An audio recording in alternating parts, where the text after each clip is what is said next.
Ito ang pinakabagong 360 action camera ng Insta360, ang X4. Ang tanong, sulit kaya ito? Pasok kaya ito sa pangangailangan mo? Pwede ba to sa modo vlogging? Well, lahat ng yan pag-uusapan natin sa video na to. Ang kadalasan at pinakaunang pumapasok sa isip natin pag narinig natin ang katagang Insta360 ay 360 action cameras. Well, it makes sense kasi sila ang naghahari pagdating sa aspetong ito. Kaya nga ito pag-uusapan natin ang pinakabago nilang produkto, ang Insta360 X4, na successor ng Insta360 X3 na inilabas naman noong September 2022. Pero bago ko simulan ang review na to, disclaimer muna tayo. Ang review na to ay galing sa perspective ng isang motovlogger na katulad ko. Pero susubukan ko pa rin ma-address lahat ng aspeto ng kamerang to base sa iilang linggong paggamit ko nito para masagot ang iilan sa mga katanungan nyo. With that being said, mapunta na tayo sa unboxing para alam nyo ang mga bagay-bagay na makukuha nyo kung bibili kayo nito. Syempre, yung pinakauna yung Insta360 X4 na unit, pero itabi muna natin to, kikilatisin natin to mamaya. Ito naman yung battery niya na merong capacity 2,290 mAh. Meron tayo ditong quick start guide, warranty card, cleaning cloth para sa lens natin, USB Type-C cable para sa charging at pag-transfer ng files, standard lens guard na screw type para sa proteksyon ng ating lens, saka itong protective pouch. Now aside doon, meron din tayong extra accessories na pwede nating magamit. Take note, separate mo itong bibilhin. Meron tayong dalawang selfie stick, isang standard 114cm, tapos ito extended around 300cm. Tapos ito naman yung mic adapter niya para meron tayong option sa external mic. Ito naman yung quick reader niya na pwede nating ikabit sa X4 o kaya sa ating mga cellphone para magsilbing card reader para mapadali yung file transfer. Tapos ito naman yung lens cap niya. Meron din tayong premium lens guard na screw type din. Obviously, mas maganda ang quality nito kumpara sa standard lens guard. Meron din tayo nito bullet time bundle na merong handle saka selfie stick. Magagamit natin to sa mala matrix or yung tinatawag na bullet time shots. Tapos meron din tayong wind muff para ma-reduce yung wind noise ng internal mic ng X4. With that, babalik na tayo dito sa Insta360 X4. Obviously, meron itong dalawang lens na magkabilaan. Ito yung rason kung bakit nakukunan natin yung buong paligid natin. Kaya nga ito tinawag na 360 action camera. Ito din yung rason kung bakit sobrang lawak o sobrang wide ng kuha ng Insta360 X4. At di natin nakikita itong selfie stick na nakakabit dito sa baba. Bali, dyan nang galing kung bakit tinawag itong invisible selfie stick. Kasi kung titingnan natin, napapagitnaan siya ng dalawang lente kung saan merong blind spot kasi dito nangyayari ang stitching or pagtatagpi ng dalawang video. So sa mga nagtatanong dyan kung bakit parang lumulutang ang camera, parang merong drone or parang meron akong cameraman na sumusunod sa akin, ito yung dahilan. Meron talaga akong selfie stick, di nyo lang nakikita. Anyway, itong kamerang to merong 4 na buttons. Andyan sa gilid yung power button niya. Sa baba nito yung quick switch button niya. Tapos dito sa harapan, andyan yung shutter button niya. Tapos ito naman yung menu button. By the way, meron tayong option para i-customize yung function ng menu button saka yung quick switch button dito sa gilid. Sa kabilang gilid naman, makikita natin yung lalagyan ng battery saka memory card. Bale, yan. Tapos andyan sa loob yung memory card. Speaking of memory card, hanggang 1TB yung kaya mo ditong isaksak. Siguraduhin mo lang na UHS 1 V30 speed class yung gamit mo. Now dito naman sa taas, makikita natin yung USB Type-C port. By the way, USB 3.0 na to, na significantly mas mabilis na compared sa X3 na 2.0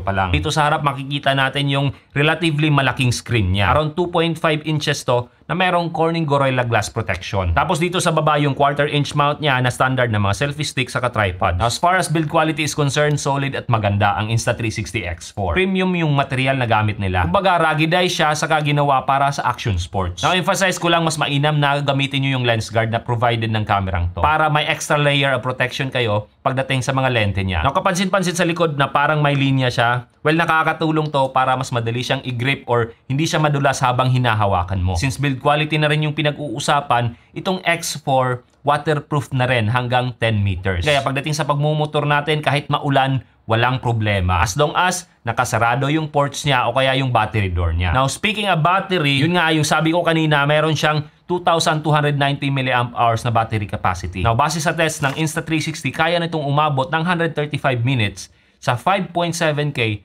30 FPS na recording. For reference, itong Insta360 X3 meron itong 1,800 mAh na battery capacity. Sa parehong settings na 5.7K 30 FPS, kaya lamang nitong mag-record ng around 81 minutes. Now, base naman sa experience ko na mostly 8K 30 FPS yung settings, umaabot siya ng kulang-kulang 76 minutes. Which is good kasi malaking resolution yung pinag-uusapan natin dito. Now, dun sa mahigit 1 oras na pagmumotor ko, straight recording ng 8K 30 FPS, so far, hindi naman tumigil itong Insta360 X4. dahil sa init. For sure may iba dyan, yan yung concern kasi mainit ang panahon ngayon. Anyway, pag-usapan na natin ang highlighted specs at features nitong Insta360 X4. Pero bago ko simulan, kung familiar kayo dito sa X3, mapapansin nyo na parang magkapareha lang sila ng form factor. Pwera na lang sa iilang aspeto. Andyan syempre na medyo mahaba to kaysa dito. Malaki din yung screen niya from 2.29 inches to 2.5 inches. Tapos ang timbang naman ng X4 tumaas ng around 25 grams. O siya, simulan na natin. Improvement sa video quality. 8K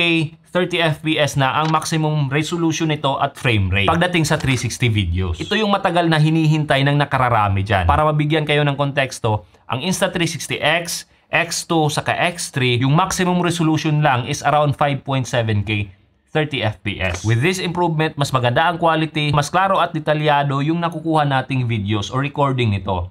Kahit sabihin na natin yung reframe videos niya. Now, di nagtatapos dyan kasi mas marami na rin tayong option pagdating sa frame rate, especially sa slow motion. Meron na rin kasi itong 5.7K at 60 FPS, tapos 4K at 100 FPS pagdating sa 360 video recording. So kung trip mo yung high frame rate para magkaroon ka ng slow motion sa editing, pwede to. Now, aside sa improvement sa resolution saka sa frame rate, meron din tayong option or dinagdag na option pagdating sa field of view or FOV. Ito yung tinatawag na mega view na less yung distortion sa gilid na nagbibigay ng mas magandang overall image. Siyempre, andyan pa rin yung ibang FOV katulad ng ultra-wide, dewarp at iba pa. Of course, meron pa rin tayong options pagdating sa aspect ratio. Andyan yung 16:9, 9:16, tapos yung 1:1, 4:3 at marami pang iba. Actually, hindi lang sa 360 videos ang improvement ng Insta360 X4. Pati na rin sa single lens mode niya. So sa single lens mode, kung saan pwede natin gamitin ang isang lente lang kahit alin dito, bale meron ka ng max resolution at frame rate na 4K 60 FPS. Kung gusto mo naman ng flexibility, pwede natin gamitin yung free frame mode. Kung saan meron tayong option after mag-shoot na baguhin yung FOV saka yung aspect ratio niya. Saka napakalawak din ang kuha ng mode na to, around 170 degrees. Given na nakaset siya sa max view. Now hanggang 4K 30 FPS naman ang max resolution at frame rate ng mode na yan. Now kung gusto mo naman ng malawak tapos meron kang 120 FPS sa 1080p resolution, well pwede natin gamitin yung Mi mode. Kung saan na-utilize niya yung dalawang lente. Pero yung output is flat video na. Walang reframing na magaganap. Itong mode na to ang isa sa paborito ko pagdating sa X3 dati. Kasi yun nga, malawak yung kuha niya, wala nang reframing na gagawin, tapos hindi rin natin makikita itong selfie stick na parang 360 video na rin. Now, unlike sa X3 na yung Mi mode niya, yung makukunan lang is yung pabor sa selfie stick. Bale, itong bandang dito or itong part na to, yung makukunan mo. Now, itong X4, pwede mong kunan itong side na to, tapos pwede rin sa kabilang side. Tapos yung max resolution at frame rate niya is 4K 30 FPS. Now, worth mentioning na meron din itong loop recording para maging dashcam siya sa ating mga biyahe for security reason. Meron din siyang auto dash option kung saan once maisaksak mo siya sa USB cable or charging cable mo, automatic mag-on siya at automatic nagre-record siya. Anyway, parehong merong loop recording ang Insta360 X4, mapa 360 video man yan o kaya single lens mode. Now, aside sa na-mention kong mga modes, meron din itong time-lapse, time shift, star-lapse, HDR photo, burst, at marami pang iba. Since nagagamit natin ang dalawang lens ng Insta360 X4 o kaya yung single lens lang, parang meron na tayong 2-in-1 camera na kayang kumuha ng kakaiba at creative na third-person POV. Andyan yung parang meron kang cameraman or drone na sumusunod sa'yo, kumukuha habang nagmumotor ka. Now, isa sa pinakamagandang feature ng 360 videos, since nakukunan niya yung buong paligid, unlimited yung angulo or perspective na pwede mong maging output. Ma-enjoy mo pa yung moment kasi hindi mo masyadong iniisip kung saan nakatutok itong kamerang to. Kasi nga, ang Insta360 X4, shoot first and frame later. Bali sa editing ka na mamimili kung aling perspective ang gusto mong maging output. Paharap ba sa'yo, sa ibang tao, sa kalsada o kaya sa tanawin na dinadaanan mo. Yun nga lang, kailangan mong idaan sa Insta360 app sa cellphone o kaya Insta360 Studio kung computer naman yung gamit mo. So meron kang reframing or additional step na gagawin. Now kung ayaw mo ng ganun, pwede rin namang first-person POV lang yung kukunan mo na parang typical action camera. So for that, pwede rin natin siyang gamitin na motovlogging helmet camera. Speaking of motovlogging helmet, ito yung audio na makukuha natin habang ginagamit ko siya bilang motovlogging helmet na merong external mic na nakakabit sa mic adapter. So how's the audio? Mic check, 1 2 1 2. How's the audio? Insta360 X4. Tapos ito naman yung audio quality niya, kung ang gagamitin natin Bluetooth mic, halimbawa na lang yung Fridcon intercom na gamit ko, which is yung Fridcon R3. So, alas 5 na ng hapon, pauwi na yung mga tao, pauwi na sa kanilang bahay, especially yung mga mag-aaral. So far, nasubukan ko na rin siyang i-connect sa Fridcon FX. Na pagdating sa stabilization, in my opinion, ang Insta360 X4 is one of the best, if not the best. Dahil sa flow state stabilization niya at 360 horizon lang. Na kahit itagilid mo tong kamerang to or ikut-ikutin man, mananatiling leveled or perfectly leveled yung horizon ng kuha mong video. Napapanatili din niya yung lawak at pagiging immersive ng mga shots mo. Unlike sa isang typical single lens action camera na ang mangyayari magka-crop in or magzo-zoom in para ma-maintain niya ang horizon. Na mapunta tayo saglit sa photo capability nito. Kasi equally impressive din yung makukuha mong pictures sa Insta360 X4. Around 72 megapixel na merong AI processing para mas maging less ang noise saka mas maganda yung kulay ng pictures na makukuha mo dito sa kamerang to. Anyway, gaya na unang version, meron ka ring mga options na pwedeng baguhin pagdating sa recording. Bale, pwede natin siyang iset manually o kaya auto. For example, yung color profile, andyan yung white balance, ISO, shutter speed, at iba pa. Pero ako personally, nakaset lang sa auto. Bale, ang binabago ko lang yung white balance. Sineset ko around 5,500 Kelvin. Now, gaya ng Insta360 Ace Pro, itong Insta360 X4, meron na ring voice control saka gesture control. So kung gusto nating mag-stop at mag-start ng recording, pwedeng kamay lang ang gagamitin natin. Ayan, nagre-record na yan. So stop natin. Yan, nag-stop na. Tapos kung gusto naman natin kunan ng ating sarili ng pictures, peace sign lang. Ayan. Yan. Kumukuha na siya ng pictures. Tapos, gumagana siya kahit meron tayong glove sa ating mga kamay. Hindi rin natin kailangang iharap ang sarili natin sa lente. For example, ito. Diba? Nag-record pa rin siya. Or ito. O, diba? Nag-stop recording pa rin siya. So, yun yung kagandahan niya. Siyempre, andun pa rin yung voice control. So, kung gusto natin mag-start ng recording, pwede nating start recording. Ayan. Stop recording. Ayan, nag-stop recording. Tapos, gusto nating i-shutdown. Shutdown camera. Oh, ayan. Nag-stop or nag-shutdown yung camera. Now, idagdag ko na rin na yung voice control, gumagana din siya sa Bluetooth mic. Meron din tayong option dito sa kamerang to na mag-cancel ng recording. Kagaya ng Ace Pro. So, kunwari, nag-start tayo ng recording tapos hindi natin nagustuhan, long press lang natin tong shutter button para mag-cancel. Ayan. So, i-press lang natin dyan yung cancel recording. Ang Insta360 X4, pwede rin nating lagyan ng GPS overlay. Yun nga lang, hindi ko siya nasubukan kasi wala akong GPS preview remote o kaya Apple Watch o kaya yung Garmin devices. Now, kung meron kang ganun, well, good for you kasi magagamit mo ang GPS overlay. Isa sa magandang feature ng Insta360 X4 ay yung mobile app niya. At ang kasama nitong mga templates at saka ShotLab effects. Isa kasi sa concern natin bilang user ay yung mahirap mag-edit or mag-reframe ng 360 videos. Well, given na compatible sa kakaya ng cellphone mo ang app niya, meron tayong iilang options pagdating sa reframing. Una dyan yung quick edit, kung saan pwede mong ma-reframe ang 360 video mo sa pamamagitan ng paggalaw ng cellphone mo. Pwede din nating iswipe yung screen ng cellphone natin or gamitin yung virtual joystick. O kaya i-long press yung subject para sa Deep Track 3.0. So, mamagitan yan, magiging smooth at mapapadali yung pagre-reframe mo. Now, isa pang option ang AI Edit, kung saan hahayaan mo yung AI na mamili or mag-recommend ng framing sa mga 360 videos mo. AI na yung bahala, tapos from time to time, pipindot ka na lang. Pero syempre, kung gusto mo ng personalized talaga, mano-mano or manual reframing. Time-consuming nga lang. Pero kung alam mo naman yung ginagawa mo, well, why not, diba? Now, gaya ng nasabi ko, meron din siyang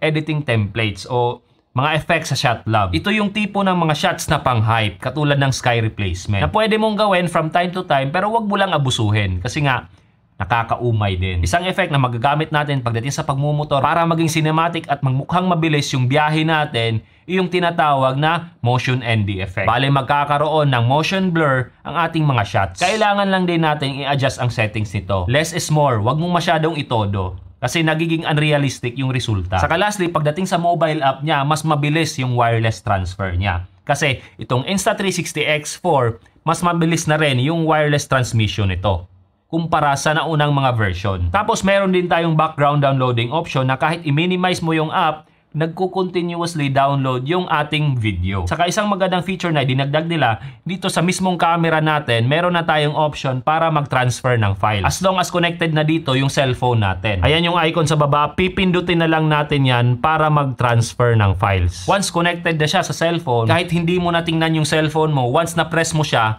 automatically magta-transfer yung file na yon. Now, sa mga napapaisip na dyan o kaya nagbabalak ng bumili nito, ang presyo ng Insta360 X4 standalone is around 30,990 pesos. Nasa description or comment section yung link sa mga gustong mag-add to cart na.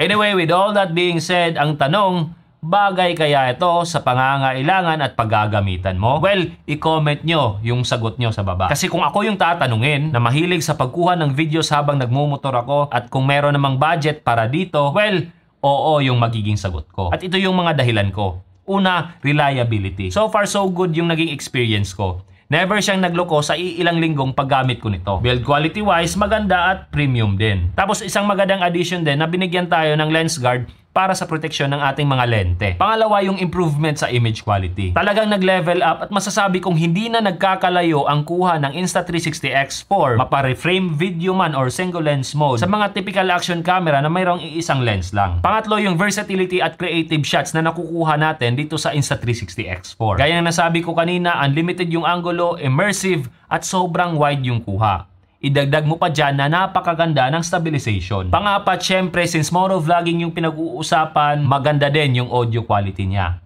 Lalong-lalo na kung meron kang external mic na nakakabit. Panghuli, yung magandang integration at functionality ng software niya. Mapa Insta360 mobile app man o kaya Insta360 Studio sa computer. Kaya kung isa kang content creator, travel vlogger, motovlogger na katulad ko, o kahit nga videographer na gustong masubukan ang nagagawa ng isang 360 action camera, well, you might want to check itong Insta360 X4.